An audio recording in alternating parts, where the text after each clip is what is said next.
Jay here for Stretford Paddock. This is it. This is the big one. Manchester United travelling to the City Ground to face Nottingham Forest in the Premier League. Joining me, as always, for the preview is Mr. Joe Smith. How are we doing, bro? I'm doing very well. How are you? I'm all right, man. I've missed this. And I know you've had your little fun and you had a good laugh and everything's been great while I've been away. That's all going to change now. What, it's going to be bad?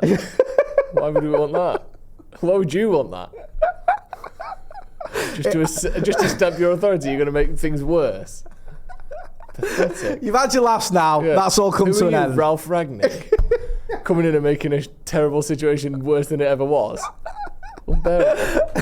It has been class, hasn't it? It's been really good. Hey, do you know what I mean? So nice. We're winning, our rivals are losing. It doesn't get any better than that. The thing is, because we haven't got European games, we've only won 3 games, but we haven't lost in like a month. I know. Do you know what I mean? If we'd have been in the Champions League now, like Tottenham, we could easily drop points or draw or whatever, and we still have a good Premier League record. But we literally haven't seen Manchester United lose a football match in ages. It's so good. Even it's like lovely. Last night, the Carabao Cup's on. Who cares? Liverpool lose 3-0 at home to Crystal Palace. Amazing. I care now. Yeah, it's mint. Yeah. That is funny. But Jay, he didn't play any of his good players, so it don't count. Yeah, and he had to play children because he's only spent 450 million quid this summer. What's a boy to do? I know. I do feel sorry for Arnie Slot. Nottingham Forest, that's the big one. We're going to get into all that. I mean, Manchester United at the minute, I know we always talk about momentum and can we build on it? Me and you've spoken about momentum after we've won one. Yeah. We said, can we get a bit of momentum going? We tried our best. Yeah, we did try our best. But we have actually got some now. Yeah. We've won 3 games. Ruben Amorim is up for Manager of the Month. I think he deserves it. I think he should get it. Brian Mbeumo's up for Player of the Month. Again, I think he deserves it. I think he should get it. When you look at the calibre of opposition and the results and everything and the performances from Brian Mbeumo. Where do you stand on this? How important do you think it is that we don't stall and we can keep going? Because we're going to get to Forest properly in a minute. They are a good team, but they're a beatable team. Yeah, this isn't going to last forever, is it? We're not going to win 25 games in a row and win the league. Yeah. I mean, we could, but obviously we're not going to. So at some point we're going to drop points. I just don't think it needs to start now. I think we're playing against a team, and we'll get to Forest, overall a little bit more in a minute. But so far, they've had the most probably unexpectedly difficult start to the Premier League. I think Burnley people thought would be in and around that area. I think Wolves people thought would be in and around that area. Forest were one of the best and most overachieving teams in the Premier League last season. Obviously, things sort of started to unravel a bit toward the end of last year, and then that was cemented when they sacked Nuno. But they've started really poorly, and I just don't want us to be losing to, one of the teams that's having a bit of a nightmare at the minute. If we're going to lose, at least lose to an informed team who are really good. Let's not drop points in sort of silly ways against a team that is really, really struggling. It's a great time to play them. I know Dyche is coming in, they're probably going to have a bit of a lift. They beat Porto, didn't they? So, we're not just going to keep winning every single game, but I do feel as though this is one where we should be able to get 4 in a row. This is a winnable game. It's just a combination of our home form, their maybe new manager bounce, if we can say that. That's the only thing that I think can stop this. But I just think go out there, keep playing how we have, and that 4 in a row should really happen. I think this is a good game to have, really. Do you? Yeah, I do. I mean, look, I'm already looking ahead. Can we do 5 in a row? I know you shouldn't, but the Spurs away, which is a little bit more difficult, but you do feel like these are winnable games. And especially, listen, I know we've mocked Liverpool and how bad they are and all the rest of it, but going to Anfield and getting that win, it felt big, didn't it? Yeah. It felt like a real moment for Ruben Amorim, because I know we'd been there before, kind of, when we went to the Etihad, but the performance levels at Anfield and just the amount of doom and gloom that was around Ruben Amorim as well, especially from the media, it felt seismic. And then you look at the other games as well. Brighton are a decent team, bit of a bogey team, beating them. Sunderland, who've come up and done well, as you mentioned, beating them. There's been some good performances and good results. Not all perfect. You saw a little bit of a wobble during that Brighton game where it looked like they were back into it. The game at Anfield, there was a moment where it could have gone either way. Mm-hmm. But I just feel like it's getting there with Ruben Amorim, and he seems to be getting his swagger back as well, because he came in and we all were sort of mesmerised by his charisma, and then go back to sort of after the Grimsby game in particular, where he looked like he was ready to walk, and now you're just seeing him looking a little bit more like the Ruben Amorim we know and love. Yeah, and I think he's done it the right way. If you can say you've done it the right way, if we can build on this and have a good season this year, I think being yourself, defending your position, defending your style, losing all the games to start with while you've still got a bit of credit in the bank, then genuinely being able to build from a solid foundation that you were sort of strong on and resolute on and, unwavering on. That's the way to do it, because we've seen the opposite with Ten Hag, where he came in, adapted his system to suit the team, won some games. Then by the time we tried to, we'll start playing out from the back again, because it didn't work first season and I changed it. Next season I'm going to try it again. We just never got anywhere, and the team never were able to adapt. And you don't get a chance in your second or third season to start losing a load of games. You end up getting sacked. So hopefully he's got that terrible run of form out the way while he still had some credit in the bank while he was new to the job, and now we can have a genuinely productive season. It's not all going to be brilliant, but I think we've seen a lot of improvements this year, and if that's because he's instilled the right structures in the team and in the style of play from the start, hopefully now we can build on that. The weird thing is, right, we talk about like winning obviously 4 in a row and 5 in a row. You almost get into that idea that we haven't done this since Sir Alex Ferguson, because it feels like it's just some magical, mystical time almost before we were born and this happened. Yet it weren't that long ago. No. I mean, it was too long, but it weren't that long ago. When's the last time we won 4 in a row? That was February last year, and that's just 4 in a row in the league. I think it was 5 in all competitions. Yeah, because Frank on he spoke about that. Yeah, and then before that, the last time we won 5 league wins in a row was November 2022 into sort of February or January 2023. Right. So in the last 2 of the last 3 years, we've done it. And during that time, we've been pretty woeful. Yeah. So it's not. it really isn't that remarkable. The idea of winning 3 or 4 in a row, but it's just because we hadn't done even 2 under Amorim that I think things got so sort of built up, didn't they? But obviously now we've broken that. We're on to 3. It feels like Frank is taking over the world, doesn't it, as well? Frank with his haircut. Yeah. The United strand. It's it's becoming a bigger thing, not just his hair, but the whole thing about it. And there's some people getting a bit aggy about it. Some people are like, right, this is it. He's going to cut his hair. Other fans talk about it. It's very exciting. It's very exciting that Manchester United might win 5 games in a row. But first, we've got to win 4. Do you feel we're almost being a little bit underrated? Yeah, I do. Because I do. I feel like you should be able to say this with your chest out, because whenever you've been positive, a lot of people with you, some people push back on it. Go, Joe's always trying to be positive. Joe's always looking at the bright side of things, or sticking up for players or whatever. So annoying. But the sort of results and the stats and all the rest of it show that you've got a point.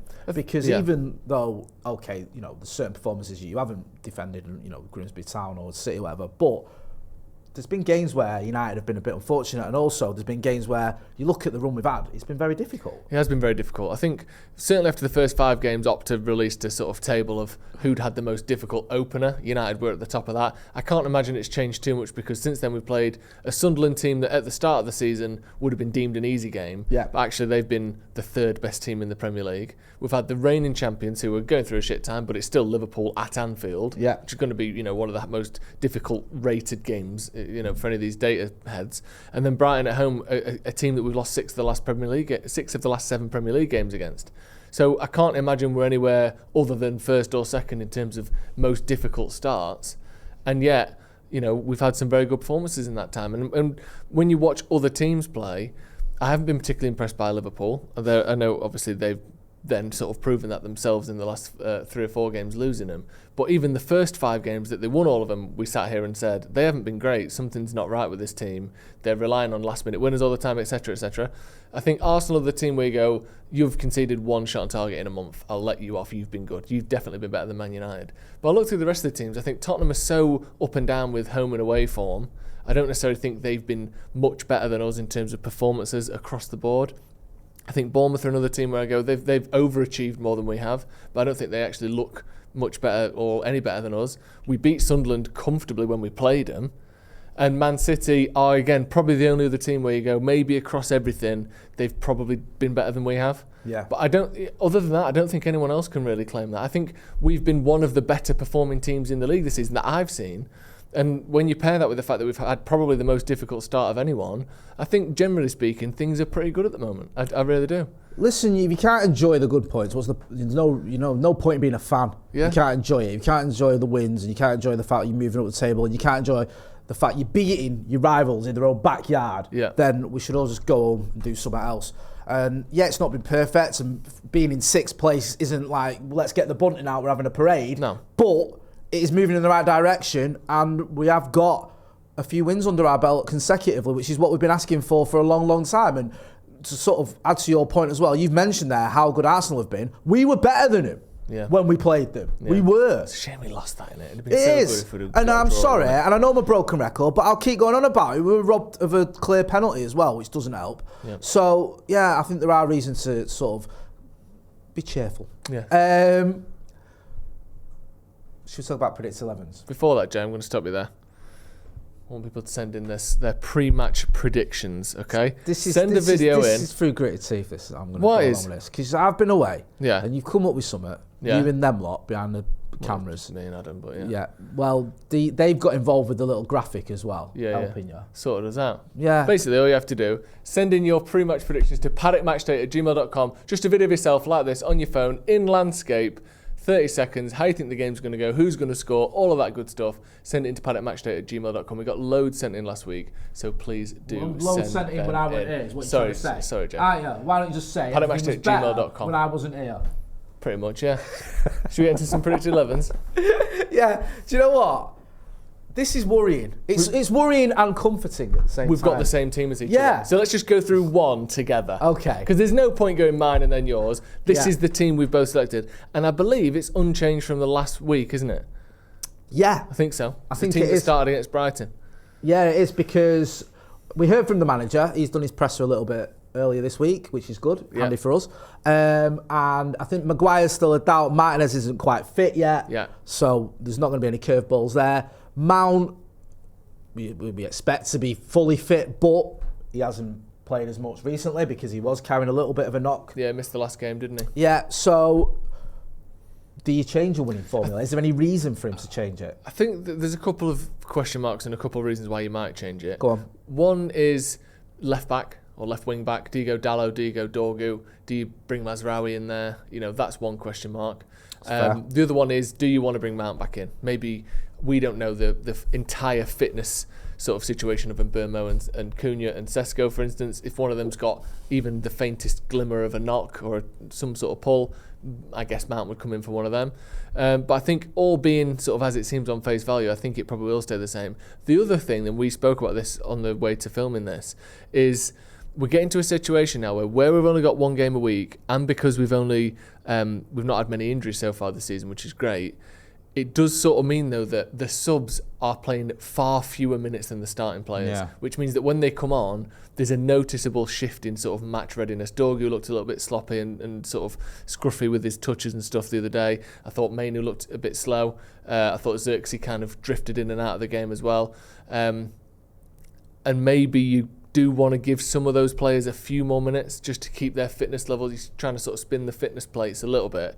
Do you start a Mainu in this one, or do you start Dorgu just so he's not resting all the time? Because you don't want a situation where, let's say we're 2-0 down after 60 minutes and the only options off the bench are people who are barely playing any minutes. It's all well and good when you're winning, but if we need someone to win us a game, how much does a barely tested Kobbie Mainu do in that situation? That would be my only concern. The only way I think he will change it, and we're wrong, is if he brings Mount back in. Yeah. I think he really rates Mount in his system, and I think Mount's performances this season warrant that faith. So I wouldn't be amazed if Mount started and maybe Sesko missed out and Mbeumo was pushed further up, or maybe even Cunha. That could happen, or he might even just drop Cunha. Does he ever drop Mbeumo? I know he's been our best player, but I think he's started almost every game this season. Would you consider that? No, not in the form he's in. No, and I think his energy and his effort. I was talking to Ronaldo Brown about this the other day, and he was saying how he'd spoken to a few people at the matches, and they were saying his off the ball work, which sometimes you don't see on the telly, is phenomenal. And I remember thinking that in the Arsenal game, he ran himself into the ground. He was everywhere. And I remember actually, not to act like a proper dad, but I was like a bit worried. He's going to be knackered, this kid. Yeah. Well, he goes under the radar. Look at how many games he's played in the last few seasons for Brentford. He's playing every single game, every single season. Yeah. His fitness record is phenomenal. It's not quite Bruno Fernandes levels, but it's that like playing 30. I think he played all 38 games last season, or certainly thereabouts, and it's been the case for pretty much every year. So he is someone that is genetically just predisposed to being fit, being resilient, not having pulls and strains and stuff. Obviously, I'm sure that will happen at some point, but he is used to playing every week, is my point. It's going to make it so hard when we claim that he's got an injury just before AFCON. Yeah, but it's only an injury that sort of hurts in Africa. When he's in Manchester, it's fine. Right, that's why he's playing for us. It's one of those. But he can't play for Cameroon. Weird that, isn't it? Because it's so annoying. Because when he's in like England, it doesn't hurt. He's got heat stroke. Yeah, it's very much an equatorial-based swelling. The isn't rain it? and the drizzle. He can't play in Africa. He couldn't possibly do it. Yeah, we won't be well. We are going to miss him when he goes, but I don't think he's going to get dropped or rested. For the reasons you've just spoken about. Good point. Get involved in the chat in the comments. Let us know if you agree with those predicted 11s or the predicted 11, or whether you think Ruben Amorim might mix it up a bit. And let's be honest, we have got some options there. Maguire could come in, Mount could come in. Yeah, we know Maguire's up and down, but he could be available. There's some good options there. Let's talk about Nottingham Forest then. Yes. I mean, it's been a pretty disastrous season, hasn't it? Yeah. Let's not sugarcoat it. It's been the sort of few games of like, imagine what a lobster feels like. Do you know when it's in the sea, loving life? It's been there 70 years, loving it. Then all of a sudden, just some fucking like tweezers on it, pulled out. And you go, oh shit, I'm stuck, I'm trapped. Then you get bought. Then you get the elastic bands taken off your hands. Lovely, brilliant life. This is great. Straight into a pattern of fucking hot water and that. Honestly, do you know what I mean? You don't know how much I miss this. Yeah, because they thought, this is great, we're back in the Premier League, this is brilliant. I've been bought from the pet shop or wherever lobsters are. Yeah, I've been freed. I often see lobsters in pet shops. And they weren't freed from the captivity, they were freed from their own life. They're dead. Yeah. They've been boiled alive. So now at the moment we have got a rolling boil of Nottingham Forest. You go to those restaurants, don't you, where there's lobsters? I don't like that. Because when it Gazaroo climbed in the tank to get one. Couldn't he just put his hand in? I don't think the maitre d' fucking gets in a swimming costume before she climbs in. Like, right. I'm sure that was what he said in his book. I thought he thought that's how you had to do it. I might be getting it all kind of wrong, but I'm sure that's what he said. I've not read his book for a while. Yeah. But yeah, great analogy as always, Joseph. I've missed those. Sort of works in a way. Yeah, Forest. I mean, rough stuff. Nuno, it was doomed, wasn't it? Yeah. Him and Marinakis has fell out. He kind of said that in his presser. We knew after Marinakis had got on the pitch towards the end of last season that it was all going wrong there. Then they bring in Ange Postecoglou. And do you know what made me laugh about that, right? They brought him in, and then people who really were getting fed up with Ruben Amorim were using that as a stick to beat Ruben Amorim with. Like, I didn't get that sort of comparison. It's like, well, you know, this is the guy that lost the final, won a final against Ruben Amorim. Look, now he's back in the Premier League. I'm like, what's that not doing anything? I don't know. Anyway, he's obviously been sacked.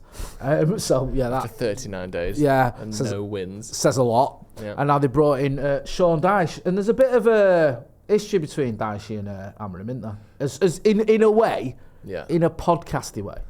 Yeah, it was internet. It was e-beef, wasn't it? Is it e-beef? Is that what we're calling it? Digi-beef. Digi-beef. I like that. Digi-beef. Isn't that what you call your penis? Only when I send a picture of it online. Who wants some digi-beef?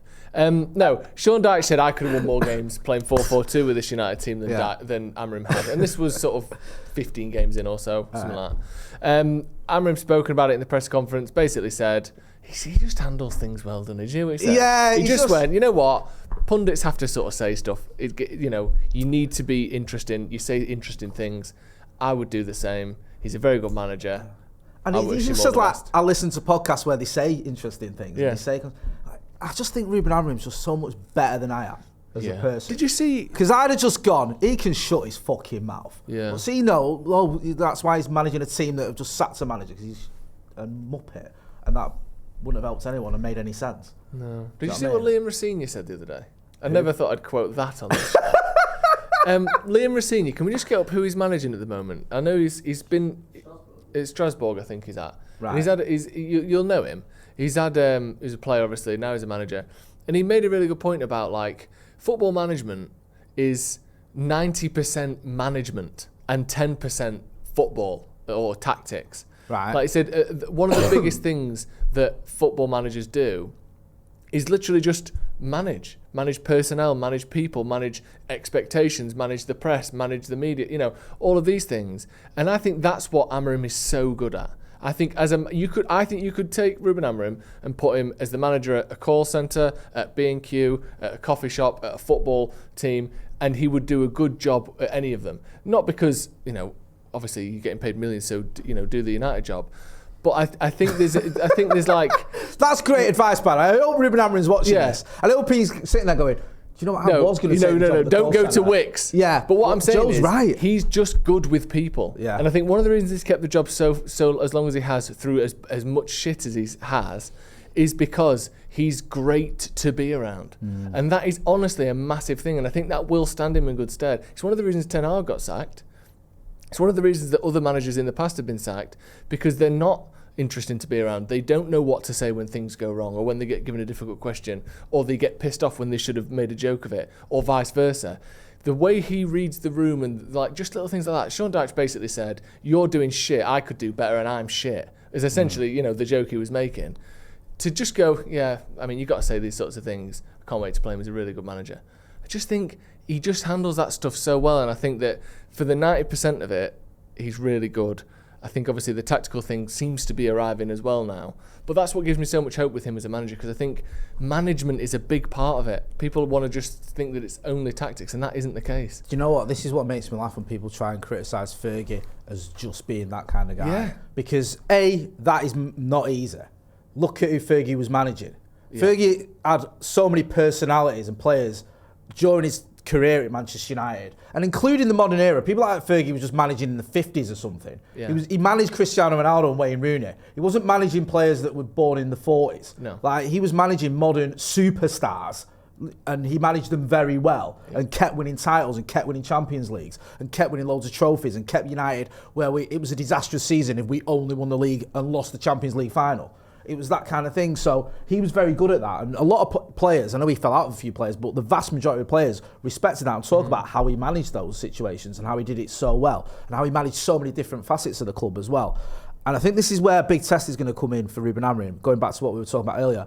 When it comes to a time, and it might not happen, but there's a good chance it will, where everyone's fit, there's one game a week, there's a World Cup year, people want to play, and you've got to manage those expectations. How do you deal with that? Because there's going to be certain people like, I don't know, let's say, for example, we've already had Kobe Mainoo and Joshua Zirkzee who are feeling a little bit unhappy about the fact that they're likely to miss out on the World Cup squads for their countries.